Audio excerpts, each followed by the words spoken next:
The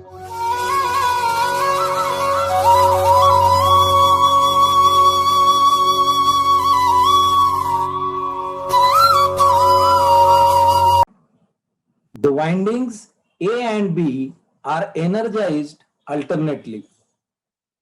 When phase A carries positive current, stator poles 1 and 5 become south and 3 and 7 become north. The rotor teeth with north and south polarity align with the teeth of stator poles 1 and 5 and 3 and 7 respectively. When phase A is de-energized and phase B is excited, rotor will move by 1/4 of tooth pitch. The torque in hybrid motor is produced by the interaction of the rotor and the stator produced fluxes. The rotor field remains constant as it is produced by the permanent magnet. The motor torque Tm is proportional to the phase current. Now, the advantages of hybrid stepper motors are: one is it is having a very small step angle up to 1.8 degrees. Then higher torque per unit volume, which is more than in case of variable reluctance motor. And third, due to permanent magnet, the motor has some detent torque which is absent in variable reluctance motor. So, I hope all these three types of stepper motors, variable reluctance stepper motor, then permanent magnet stepper motor, and hybrid stepper motor. So their construction, working principle or operation is clear to you. Now let us see the next stepper motor characteristics. But before going to the characteristics of stepper motor, let us see some important definitions related to stepper motor. So first very important definition is the holding torque. So it is defined as the maximum static torque that can be applied to the shaft of an excited motor without causing a continuous rotation. Right. The next is the detent torque. It is defined as the maximum static torque that can be applied to the shaft of an unexcited motor without causing an continuous rotation. Okay. And under this torque, the rotor comes back to the normal rest position even if excitation ceases or stops. Okay. Such positions of the rotor are referred as the detent positions. Next important definition is the step angle, and it is defined as the angular displacement of the rotor in response to each input pulse. The next important definition is the critical torque, and it is defined as the maximum load torque at which rotor does not move when an exciting winding is energized. This is also called as pull-out torque. Then next is the limiting torque, and it is defined for a given pulsing rate or stepping rate measured in pulses per second as the maximum load torque at which motor follows the control pulses without missing any step. This is also called pull-in torque. The next important definition is the synchronous stepping rate, and it is defined as the maximum rate at which the motor can step without missing steps. The motor can start, stop, or reverse at this rate. And last important definition is the slewing rate, and it is defined as the maximum rate at which the motor can step unidirectionally. The slewing rate is much higher than the synchronous stepping rate. Motor will not be able to stop or reverse without missing steps at this rate. So I hope you have understood all these definitions. And now with these definitions, let us see the characteristics of stepper motor. Now the characteristics of stepper motors are classified in two types. One is the static characteristics and another is the dynamic characteristics. Now static characteristics are the stationary positions of the motor, while the dynamic are under running conditions of the motor. As its name indicates, static means steady and dynamic means moving. So whenever the motor is at its stationary position, the static characteristics are there, and whenever motor is under running condition, then dynamic characteristics are observed. Okay, then let us see the static characteristics. So these characteristics include either torque displacement characteristics and torque current characteristics. So two types of characteristics it consists of. Let us see one by one. So these are the static characteristics. First is the torque displacement characteristics as shown here, and second is the torque current characteristics as shown in this graph. So this is the static torque on y-axis, and on x-axis theta or the displacement. Okay. Then this is the holding torque, which is at its maximum position. So this is the graph for torque displacement characteristics. Whereas on torque current characteristics, holding torque is on y-axis and current is on x-axis. And two characteristics. One is for variable reluctance motor. Okay, variable resistance. This is not resistance, it is variable reluctance motor. So this is the characteristics for variable reluctance motor. And for permanent magnet motor, this is the characteristics. So as in detent torque is present in permanent magnet motor and it is absent in case of variable reluctance motor. So this detent torque is shown over here. Okay. So these are the static characteristics. So torque displacement characteristics, this first characteristics, it gives the relationship between the electromagnetic torque developed and the displacement angle theta from the steady state position, right? And the torque current characteristics, that is this second characteristics, the holding torque of the stepper motor increases with the exciting current, which you can see from this figure. Current increases, so torque increases. So the relationship between the holding torque and the current is called the torque current characteristics.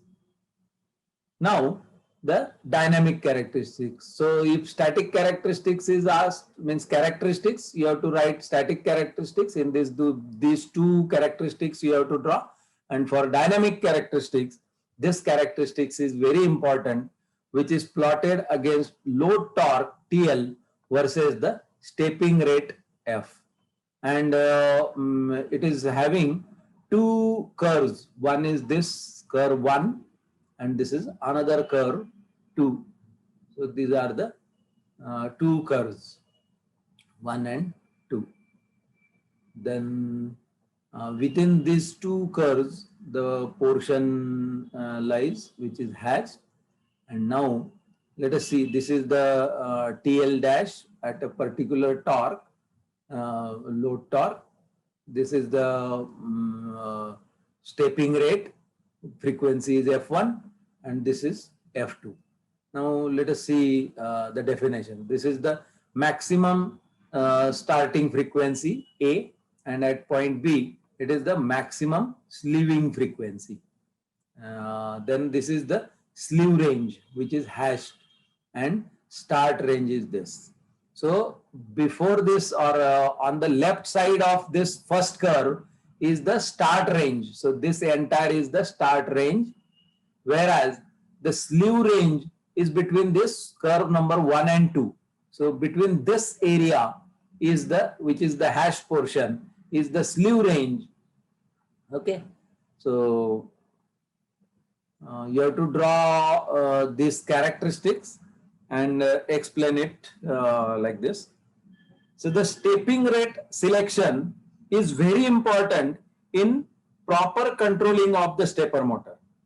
The dynamic characteristics gives the information regarding torque stepping rate.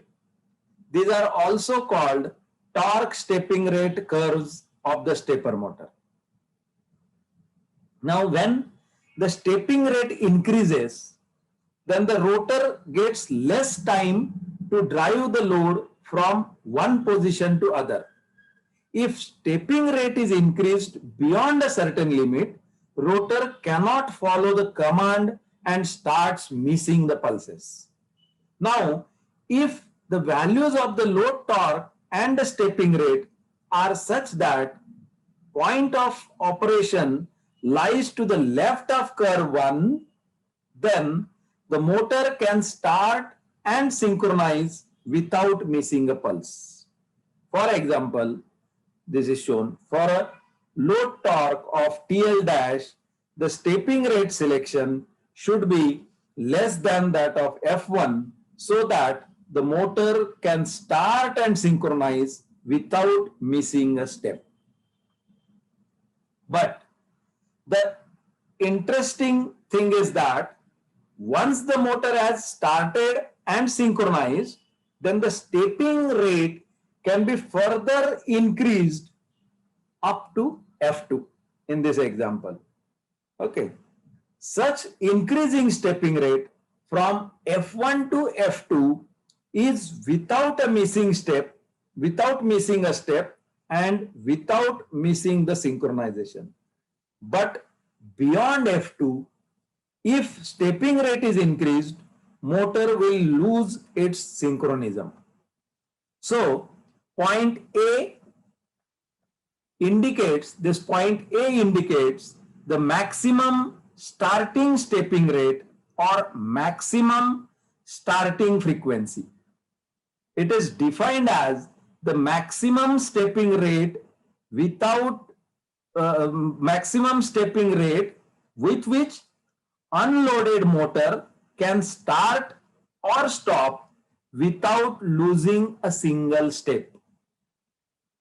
While point B indicates the maximum slewing frequency, and it is defined as the maximum stepping rate which uploaded with which the unloaded motor continues to run without missing a step.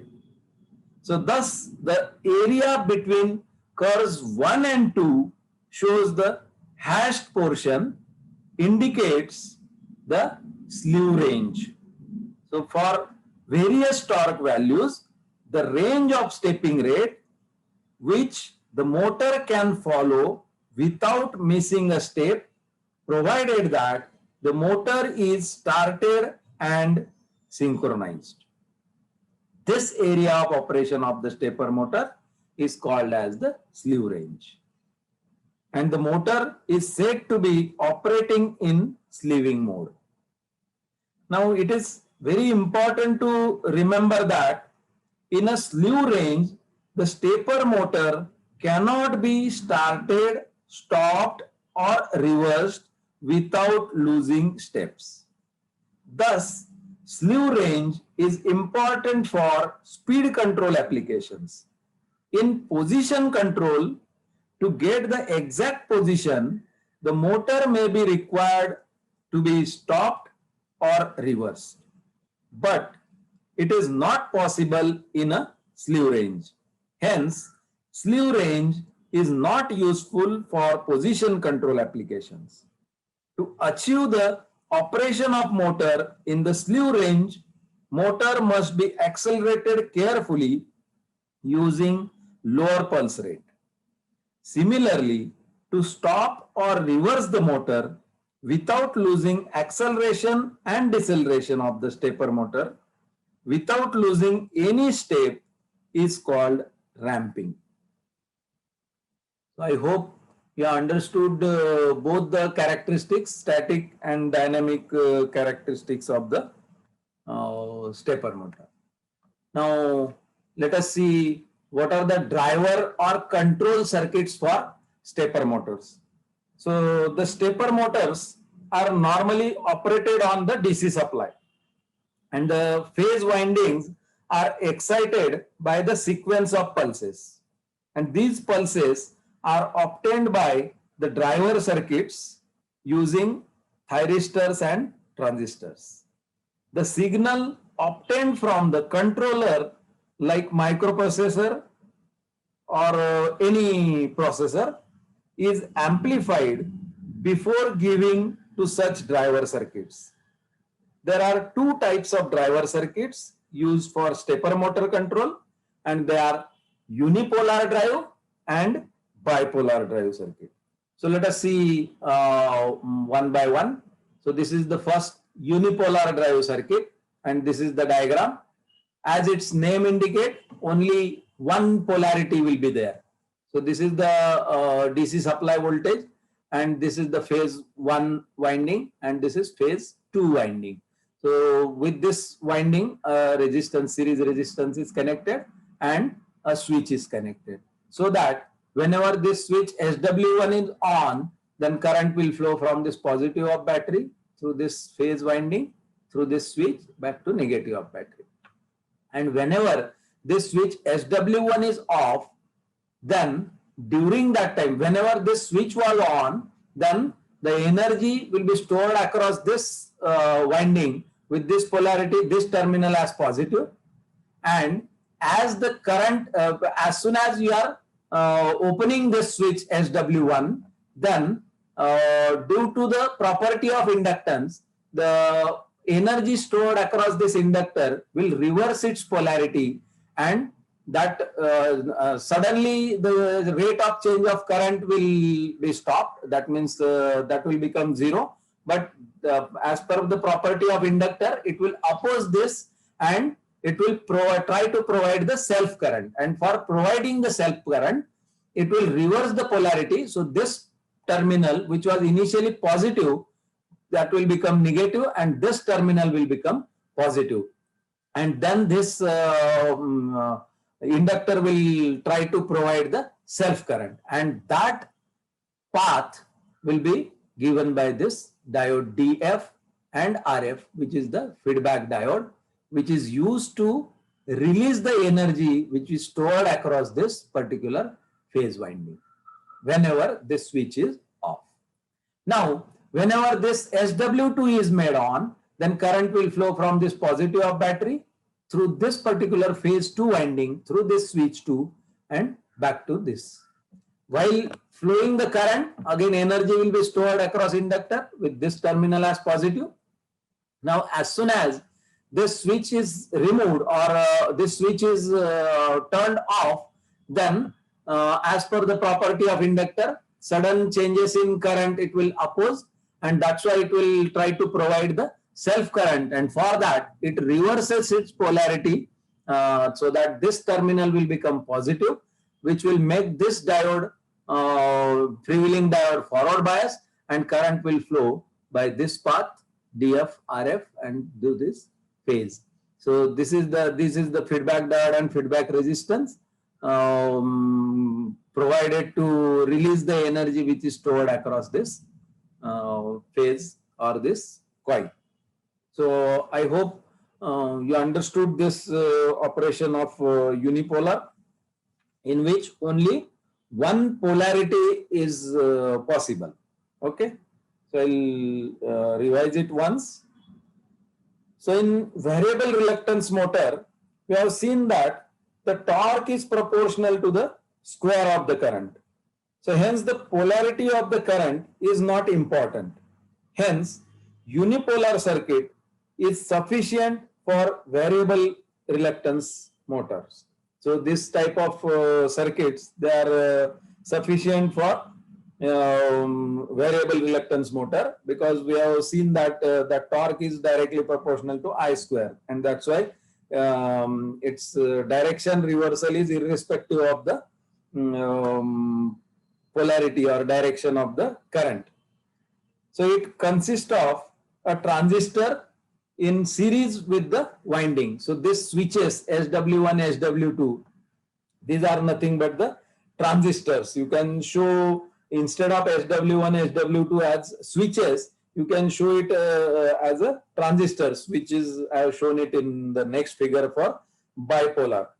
Okay. And these switches or transistors are made on and off using the base drives or base pulses. So during the off period of the transistors, the freewheeling diode across the winding carries the winding current. This method is cheap and simple. A forcing resistor, that is RF, it is generally required to reduce the time constant of the circuit. This increases the losses and reduces the efficiency of the method. The resistance can be replaced by a Zener diode, which is generally placed in series with the freewheeling diode. Okay. Then, in this circuit, VDC is the DC source, while the freewheeling path consists of the RF and diode DF. Now the external resistance RE, R suffix E, it is used to decrease the value of the time constant. Due to RE, if RE is absent, then the larger power losses will be there and circuit becomes highly inefficient. To make the circuit efficient, the source voltage is generally increased and the circuit based on the chopper principle is used. Okay. Then this arrangement is for phase 1 and similar arrangement is shown here for phase 2. Right. Then we'll see the bipolar circuit. Now in this bipolar drive circuit, this is the phase winding 1 and only one phase winding is shown over here. So current, this is the particular power transistor to which the base drive is applied through the control circuit. That is, whenever pulse will appear over here, base drive you will get for this particular transistor and this transistor will become on. So these transistors, they are connected in pairs. They are fired or triggered in pairs as T1 and T2. When T1 and T2 will conduct, this is the source. So there are 4 transistors shown over here. And whenever this transistor 1 and 2 are fired simultaneously, then current will flow from this positive of battery through transistor T1 in phase from left to right and through this transistor T2. Okay, here there is a connection. It is not being observed here. So the connection is there. So current will flow through this transistor T2 and back to this negative of battery. So current in phase winding is flowing in direction from left to right. Now, if you want to flow the current through this winding in opposite direction from right to left, then instead of T1 and T2, you have to turn on transistors T3 and T4. So as T3 and T4 transistors will be turned on, current will flow from positive of battery through this T3, then in this particular phase winding in opposite direction, that is from right to left, then T4 and back to negative of this battery.